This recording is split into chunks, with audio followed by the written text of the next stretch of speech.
ছোট ভাই সুজনের লুডোস খেতে ইচ্ছে করছে, ফোন দিয়ে বলল ভাই লুডোস খেতে ইচ্ছে করছে, লুডোস খাওয়ান। তো ছোট ভাইয়ের আবদার, লুডোস না খাওয়ালে কেমন দেখা যায়? একজন খেতে চাইলে অবশ্যই তাকে খাওয়ানো উচিত। তো লুডোস প্যাকেটিং করে সুন্দরভাবে নিয়ে যাচ্ছি বাজারের উদ্দেশ্যে। তো বাজারে যাচ্ছি, যেতে যেতে যে কথাটা বলতে চাচ্ছিলাম সেটা হচ্ছে যে আপনারা যারা আমার ভিডিও দেখেন অবশ্যই লাইক কমেন্ট শেয়ার করবেন, কারণ কষ্ট করে ভিডিওগুলো বানাই, আপনারা যদি লাইক কমেন্ট শেয়ার না করেন তাহলে একটু খারাপ লাগে যে বা প্রত্যেকটা ভিডিও অনেক কষ্ট করে করি, আপনাদের জন্যই করি, বা নিজের একটা ইচ্ছা যে ভিডিও করব, ভিডিও বানাবো, দেখবে, এইটাই, এই অনুভূতির মানে এই মনের বাসনা নিয়ে করি। তো বাজারে চলে এসেছি, চলে আলিম সুজন বসে আছে, আমার জন্য অপেক্ষা করছে। আমরা নদীর পাড়ে এসে দেখলাম নদীর পাড়টা অনেক সুন্দর, দেখেন অনেক সুন্দর লাগছে।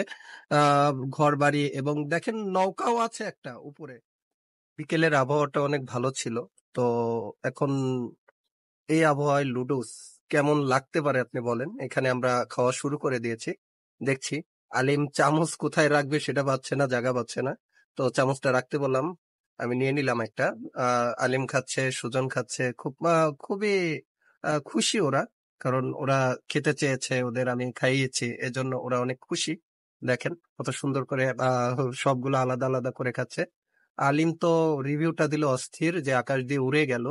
তো তনুও বলল যে আমি আকাশ দিয়ে উড়ছি না, আমি হলো মাটি দিয়ে দৌড়াচ্ছি। তো সবার নাকি অনেক ভালো লাগছে, অনেক ভালো লাগছে। এত সুন্দর লুডোস যারা খেতে যাচ্ছেন অবশ্যই আমাকে ইনবক্সে জানাবেন, না হলে আমাকে কমেন্ট করে জানাবেন, আমি তাদের জন্য লুডোস রান্না করে নিয়ে যাব।